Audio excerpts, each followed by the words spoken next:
So, good morning or good night, depending on where you are in the world, and welcome to another interview of the Shield Dude on a Couch. I'm your host, Hector, and tonight I'm joined by Lord Fowl, and he's the lead singer of the band Civerous, who just released an album on 20 Bucks Ping a few weeks ago, and it's called Maze Envy. So, first of all, Lord Fowl, how are you tonight?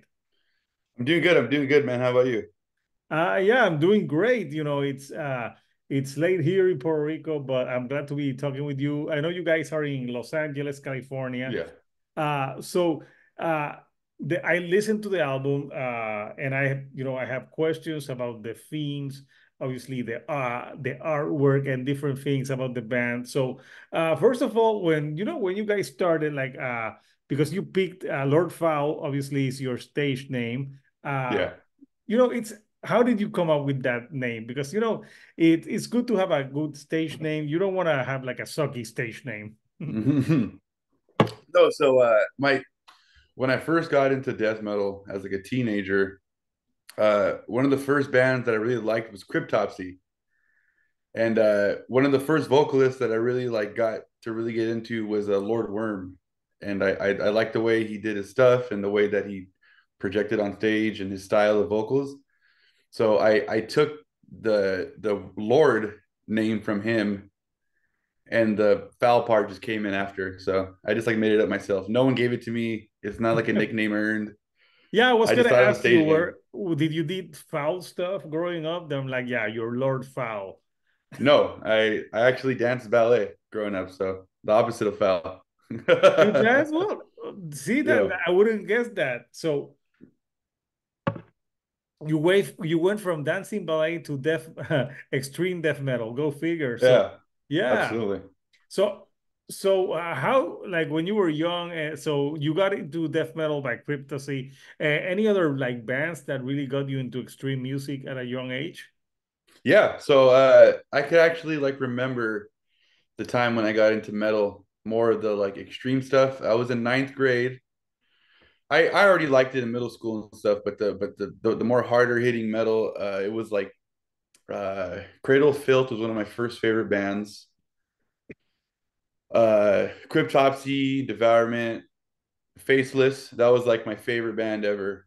Like, and I loved the art of that band, how they played live. I loved all the albums. I was really into like tech death metal growing up. Of course, like Cannibal Corpse, all the stuff everyone likes, and I was really into black metal for a long time. So I like like Mayhem and Nargaroth, and I don't know, just all the like basic ones. Oh yeah, and also you mentioned the Faceless. You have Yes. the singer from the Faceless, and also Yeah. he's in the Zenith Passage now, and he's in one of the songs. And I actually also had him on the couch Hmm. last year for his last album, Cool Guy. Uh, Yeah. so yeah, so you got him. Like, how was working with him on that track that you worked? I mean, that was more of like a, personal like. So growing up, I wanted to sing in a death metal band, and like as every musician grows up, they try to style themselves off a certain band or a musician. And the first live metal show I went to was the Faceless, I think, Beneath the Massacre, and some other bands at Chain Reaction with Daniel, who also played in Civerous. And we were maybe 13 or 14, and I saw them live. I saw Derek perform, and I like wanted to base like my whole style and the way I sound off him. So a few years ago, I've always had him in my head style wise, uh, with that stuff. So a few years ago, I reached out. I said, "Hey, man, my band's working on a new album, and I would love to have you do some guest vocals on it." And he said, "Sure, man. Like, send me the stuff." Blah blah blah. I went back and forth, and out of that, we like developed like a friendship, and everything else just clicked. So when we were in, by that time, when we were working the song in the studio, since we were already good friends, it flowed easily.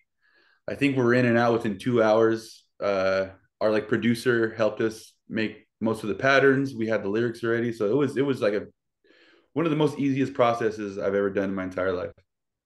Yeah, and it turned out great, and it's the lead single Yeah. of this album. And this album, there's a lot of themes that have to do with labyrinths and mazes. Like, Yes. who in the band was obsessed with with mazes? So usually when we write albums and when we write all the material, I have everything kind of mocked up before. Mhm. So for our first album, I took on I always do the art direction. I the first album I took it on myself. I did all the lyrics myself, but for this one, I really wanted to really try more and get more like I don't know, more like substance out of it. And I kind of found myself not not really fleshing out full like ideas that I knew as they should be fleshed out. So this time around, we had Drew, our bass player. I would write out the songs, or I would give him like an idea or a theme. I would Mhm. have the lyrics out, and he would go back in and he would add more to it, and he would spruce up all the vocabulary. So yeah, Did he so take off? the Did he took like a thesaurus with him? oh he just great at like writing lyrics. I don't know. Like I think I'm pretty good at writing lyrics too, but he just made it so much better. And the like theme of the maze is you know like during the time of writing the whole record, like a few of us in the band were kind of going through some personal stuff, and I had this theme in my head of you know like battling back and forth with my own like mental stuff going on, and I kind of made up this whole concept of the whole maze where so like all of these lyrics are all like shrouded in like occultism. Yeah. So for instance, that first track, the it's that color of the name is blue. Azuri, Azuri Mhm. or Azur, however you call it, that color is blue. In certain religions, in certain occult stuff, the actual color, like of the devil, is blue. So that's supposed to be like representation of the devil's eye. I thought he was red.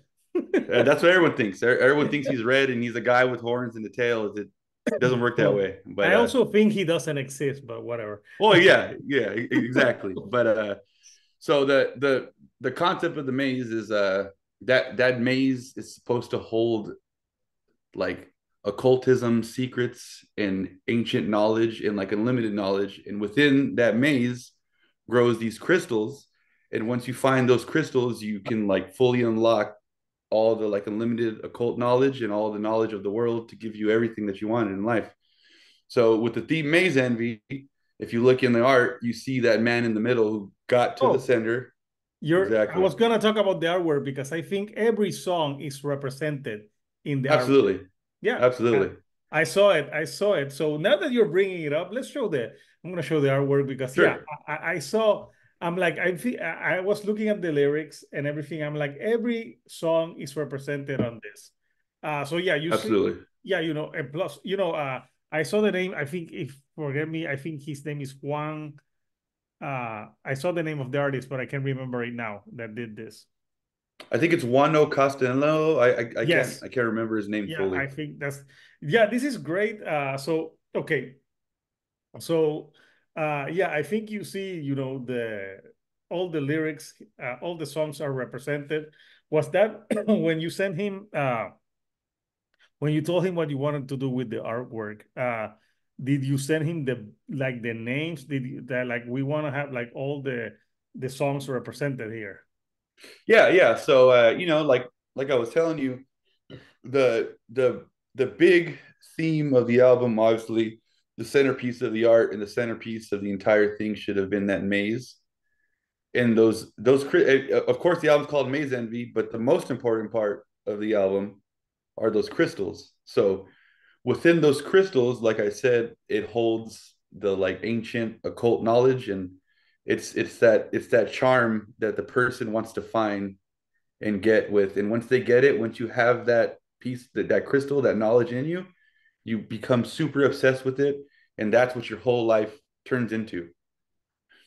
Hence, why that man in the center found it, and why he's transforming and he's gaining all the knowledge, and the other man on the outside looking in and just seeing this massive monolith of a maze and just like bowing in its aura. Yeah, no, it's pretty, there's a lot of stuff there. Like you can like take a look at this artwork and keep finding stuff that you probably wouldn't find on some other like artwork. So yeah, it's pretty cool. So I don't know why it reminds me like I think of the Lord of the Rings, Oh, like when they're trying to throw the ring and like for like people get obsessed with it and stuff like that. yeah. Yeah, Yeah. so I've heard more like Hellraiser 2. oh yeah, I'm Yeah. not that much in. I never seen Hellraiser 2, to be honest. Okay. So It's a great uh, movie. yeah, I'm sure it is. Yeah, I've seen. I Yeah. think I've seen the first one, but I'm not that into horror. I've seen some, but yeah. So yeah, no, the artwork is great, and there's a lot of color purple. Who came because a lot of the color that you use is purple on the artwork. Who came up with the Yeah. idea of that color palette for the artwork?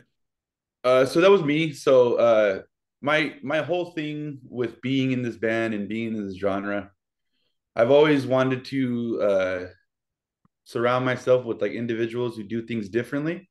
Hmm. And in death metal right now, there's a lot of skulls and a lot of spikes and drips and death and all the like really overblown stuff, all the stuff that's repetitive. And I've never been a fan of that stuff. I always wanted to be different. So I when we talked to the artist, I said, I really want the artwork to not have anything like that. I don't want any skulls, any blood, any dripping. I want a big, beautiful piece of art. And my favorite color is pink and purples and reds. And I say, I want the whole thing to be pink and purple. Yeah, Yeah. but you have the logo that no one can read. I love that logo, man. You kept the the trope of like no, we need that logo that is like that. So yeah, no, so yeah, there's some songs. So the album is it's 7 songs. It's 42 minutes. It's already out on 20 bucks pin. So people, obviously, it's already out. What has been the reception so far for of the album? So far, it's been really, really good. More than I thought that it would have been, which is really nice.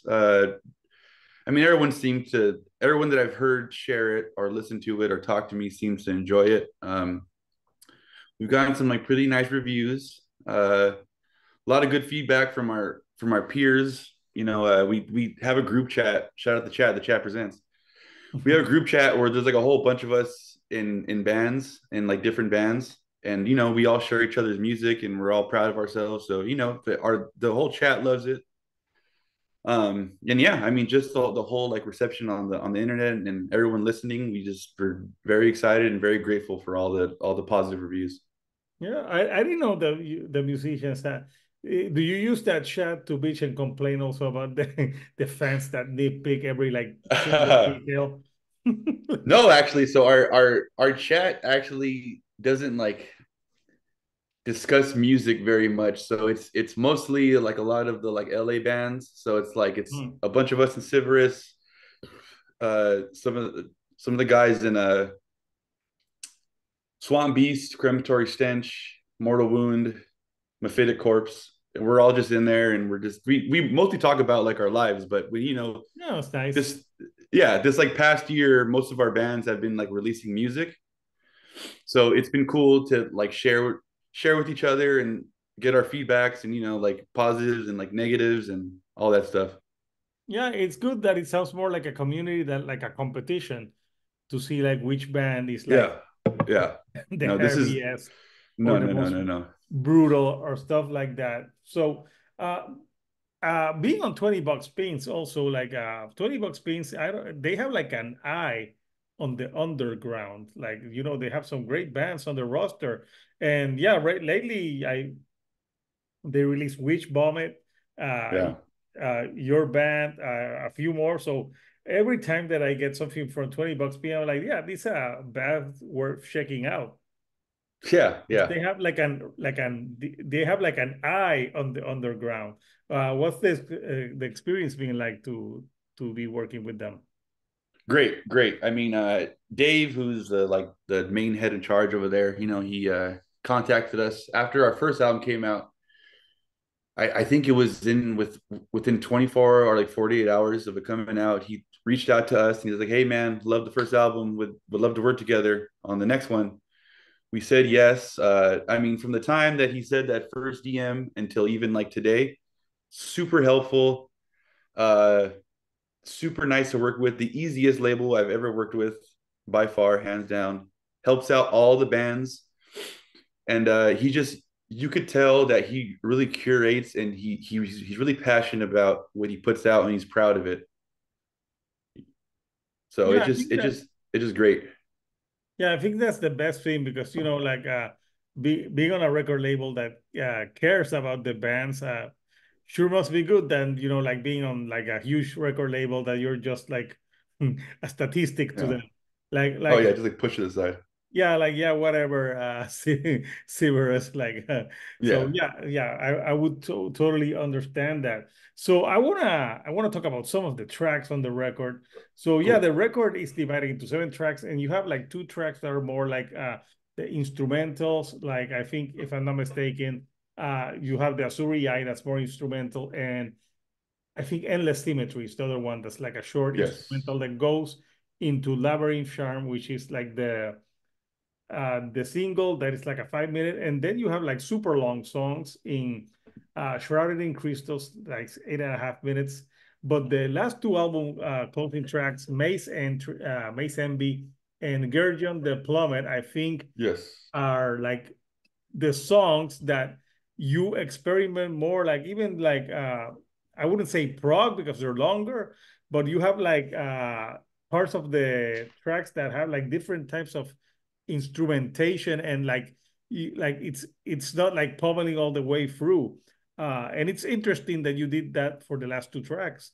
So yeah, tell me a little about Maze MB. What's that track about?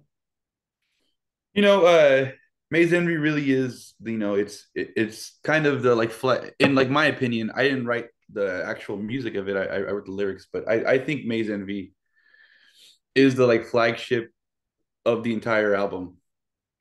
So I don't know. It just I think that's like a perfect representation of what the album should sound like. We kind of made this the like build out of the album short, long Yeah. to get people like interested, and then boom, hit them with 2 long epic tracks at the end, which were Yeah, Maze because Envy and then Gary on. you didn't want to put like the 2 long tracks at the beginning so people, Exactly. yeah. Yeah, that makes sense. I Yeah. think that's important when your guys are these talking about like the placing of the songs. How much emphasis did you do on that? Oh, tons. I mean, when you like think, I mean, I can't speak for the guys, but I mean for myself, when you like go to like hear an album, you don't want to hear like a 14-minute song in the beginning. You're gonna get bored and change it. So I think especially with those last 2 songs, I mean Daniel and like Alonzo Hmm. are like really big on writing really big, epic, long songs. So I think, and in like my opinion, I think Gary on that's my absolute favorite song. It's just it's so beautiful and it's heavy and it's epic and it's dark. And I think saving those 2 long epic songs at the end, like I said, you get drug in by the nice little heavy hard chunks at the beginning, and then you stay for this long plummeting ending, which is just like I don't know, it to me it sounds epic. No, it does sound epic, and there's like I don't know if there was orchestration, but you I heard like different type of instruments that are not usually associated like in extreme music on that, and the last two ones Yeah. actually. Yeah. So Alonzo went to school. He went to UCLA for jazz, and while he was there, he made friends, with like other musicians, of course, and he has a friendship with the quartet where they all write stuff together, and they did stuff on our first album, but this second album we had noticed on the first one, oh, people really like all the strings and all the big cool like arrangements. We're like, hey man, let's take it on the second one and just push it to the max and let's use it all the way. So no, those tracks are not MIDI. They're not sampled from movies. That's They're not all. beating. They're all like original. They're all written by real people, and I think that highlights the album and it makes it different and stand out from other death metal in the market right now. Yeah, no, I think it gives it a different flavor. And to be honest, when I was listening to the first tracks and stuff, I wasn't expecting that at the end. So Yeah. I was surprised. I was like, oh, they threw like some different elements to it, which I think makes it interesting and not just be like, oh, this is a brutal death metal record that's like brutal all the way. No, Yeah. it's brutal, but it has some spaces that give you like difference. And I'm guessing that's something that the band will explore further in the future. Yeah. I mean, I think more so this album than our first album, we like really found our spot and our sound. And I mean, I would like to keep going off that because I think it's different from most people out there right now. With all due respect, I just think that we've able to harness our own sound and our own style. Yeah. And I mean, it just sounds great to me. So, and I'm glad everyone else thinks the same thing. No, yeah, it's cool to have that and like difference because I think it gives it like the word I'm trying to use is layers. It gives the Layers. music more layers. Yeah. So the singing is almost brutal. You do a lot of like harshes all the way. I don't think I heard a lot of cleans on this album. No. Is would you in the future like incorporate like cleans to the sound, or is that something that you're like, no, I want to keep it brutal and just use like those that orchestration to give it that more beautiful sense and have like a duality of the like the brutalness with the beautifulness of the orchestration? Well, one, I would probably never use clean singing because I can't hit a note to save my life. But you never But know. I mean I don't think so. I've really tried for the past I've been doing this for like 15 years, 16 years. And I think I found like my sound in my voice. And I think it contrasts so well with the atmosphere and the prettiness and the like and the dreadfulness of the sound. And I think those two like combined, they're like oil and water, but it just meshes and mixes so well to me. Yeah. So no, I don't think I don't think I would ever see Civerous doing anything clean. I mean, look at the logo. Look at that. Yeah, no, the logo. Yeah, It's like, yeah, yeah, it's so funny because I even got in the promo like, this is the logo. Uh, so I'm like, yeah, you could hardly tell. yeah, Like, yeah. like, like yeah, I always wonder why do brutal extreme like because this is something that all the extreme metal does like with the logo. Like I wonder where did it start from? I think it's those bands in in Norway, the black metal bands. Oh, absolutely, absolutely. I Yeah, mean, no. look at Dark Throne's logo. I mean, even when black metal, that second wave was in its like inception, Hmm. you had like Burzum and you had Mayhem, and you know those are all. I mean, not Burzum, but you have Mayhem's logo and you have like Immortals logo. They're still metal looking, but you can still read them. Oh And yeah, then yeah, and then you see Dark Throne's logo, and Dark Throne started off as like a death metal band, and they chose to keep that style. And I think they were the like super innovators of the really like illegible logos. And I think we all I mean I can speak for myself when I say that that's like a big hook for me when it comes to metal. If the logo's fucking badass and sick and I can't read it, I'm like, all right, I want to listen to this shit. You know what I mean? yeah, no. And that, like a week ago, I talked with like this like a black metal band from San Francisco, but you can actually like kind of read their logo. It's in a different letter, Okay. but you can read them. But they're they're cool. But I'm like you guys are not with the logo that you can't read. Yeah. But yeah, it's interesting about the logo, and I can understand about the cleans, but maybe you could like practice doing some drunken karaoke. I mean, that would be fun. Maybe I you could sing like some Four Non Blonde song, like what's going on or I something, something like that. I mean personally I like listen to like a lot of like R&B and B and stuff. and I like clean singing. I mean, my dumb little pipe dream in my head is to be like an R&B singer. I just can't sing. Which R&B singer is your favorite? Charlie Wilson. Oh, Charlie Wilson. I like Cisco a lot. oh my I like God, John B. Cisco. That's Yeah. just as long as you don't say that the Fong song is the greatest song ever made. No, no, absolutely not. I think Charlie Wilson has a song called Charlie Last Name Wilson, and it's a funny song. I think that's the best R&B song ever. I also like Bobby Caldwell. He's like an older guy. John B is like another R&B guy that I like. I like tons of like mid 2000s, late 90s R&B and some of the early 90s R&B, which is not it's not metal at all, but I don't care. That's it's a girl. Yeah. So kids, what have we learned here? That when you can't sing R&B, you join Sing an death metal. extreme death metal band. Absolutely.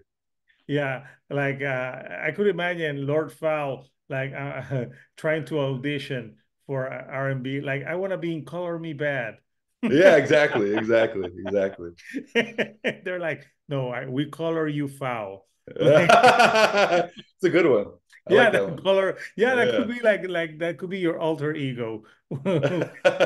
See, and that's you don't have to be ashamed. Like there's some great R&B music. Like, Oh, there's uh, tons. yeah, like so yeah, that's interesting. So well, you told me that you like you did ballet as well. Yes.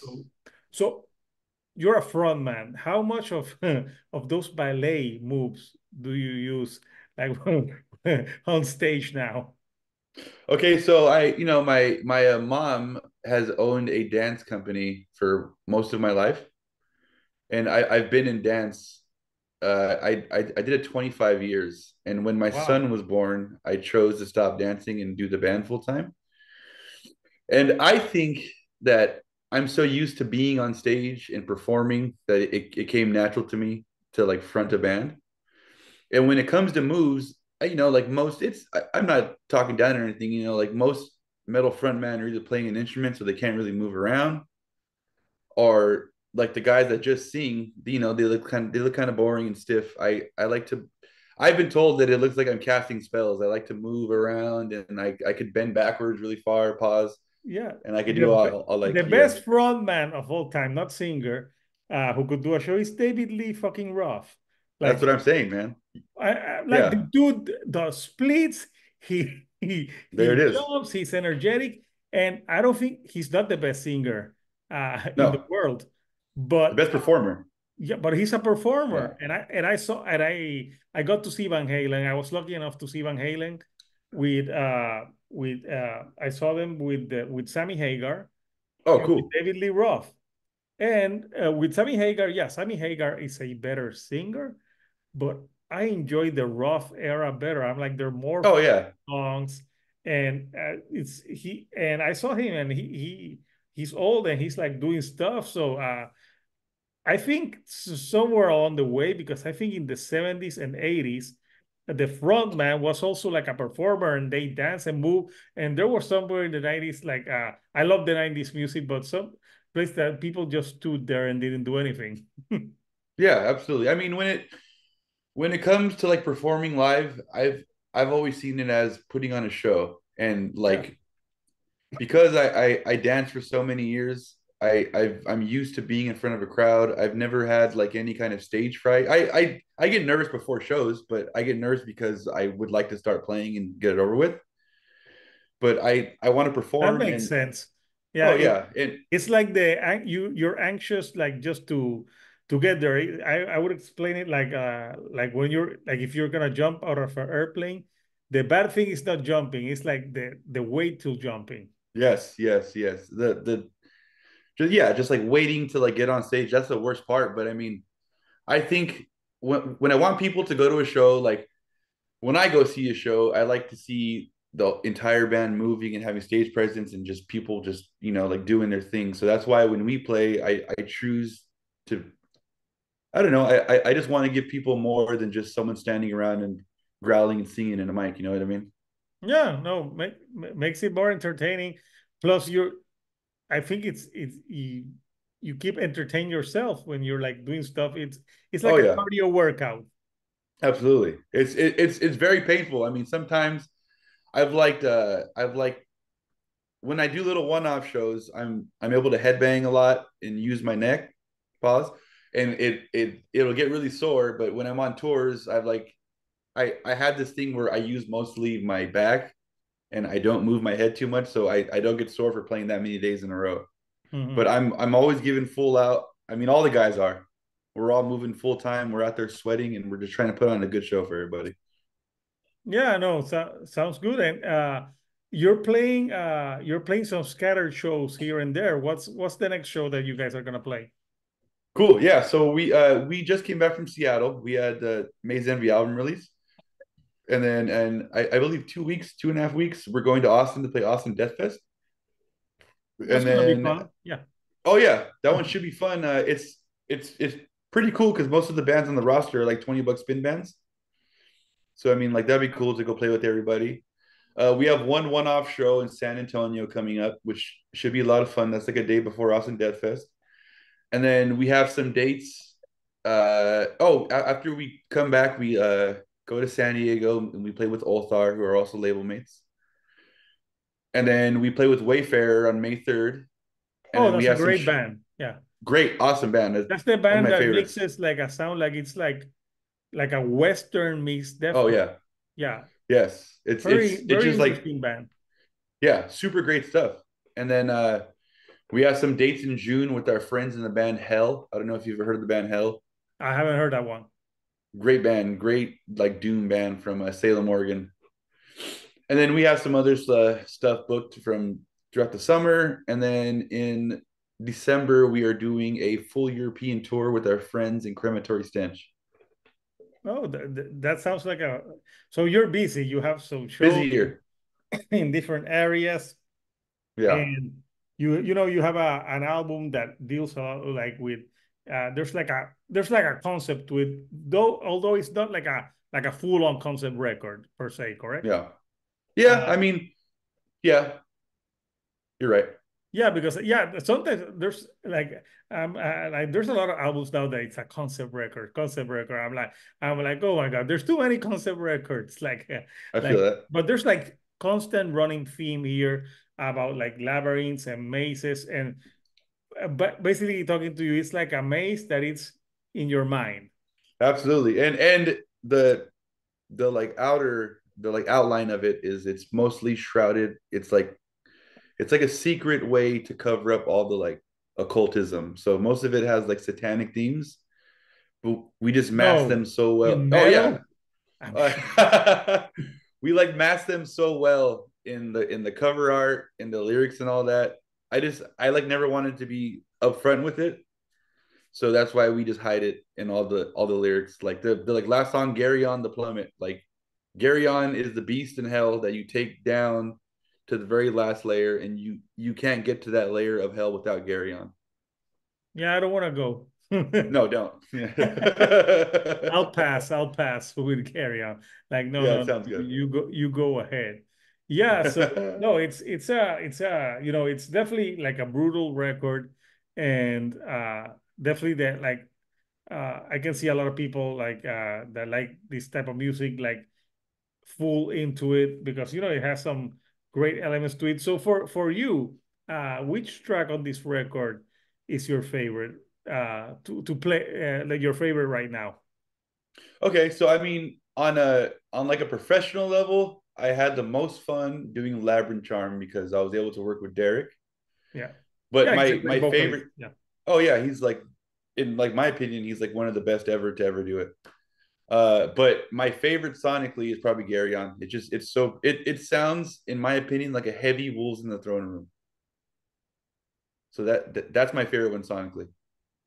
Yeah, no, it's a great track. So yeah, like so we learned a lot today. You like R&B, you dance ballet for years. So yeah, you always find out things that maybe people wouldn't know Yeah, about you. So now they yeah, know the cat's out of the bag. Like absolutely. They're like, Lord Fowl wanted to be in Color Me Bad. I have nothing to hide. You have nothing to hide. That's great. So, yeah. So, anything like before we go today, anything that you like to say to the fans? Yeah, thank you everyone. Anyone that's ever listened to the album before, supports us, goes to the shows, buys everything. Thank you so much. I mean, we all do it for everyone to like enjoy it for all the fans, and I'm just really excited to like get out and play the album more, and hopefully everyone sticks around. New stuff coming, you know what I mean? We're already writing new stuff, and yeah, if we're in your city or if we're in your town anytime soon, if we're in that part of the world or whatever, come out to see us and talk to us and just like have a good time. Yeah, awesome, man. So, Couchers people who watching this, the album Mace MB is already out. $20 pings. I'll put the link for people who wanna get that haven't gotten that. And be on the lookout for their socials. I'll put some of your guys' socials so people can go ahead and keep in touch with the band to see what you guys are doing up next. Cool. Sounds good, man. Yeah. So I want to thank you, Lord Fowl, Thank for you. joining me today virtually here and talking about Mace MB and other stuff. So until next time, people, this is Hector, the Shield Dude on a couch, and I'll see you right here on the couch. Thank you and goodbye.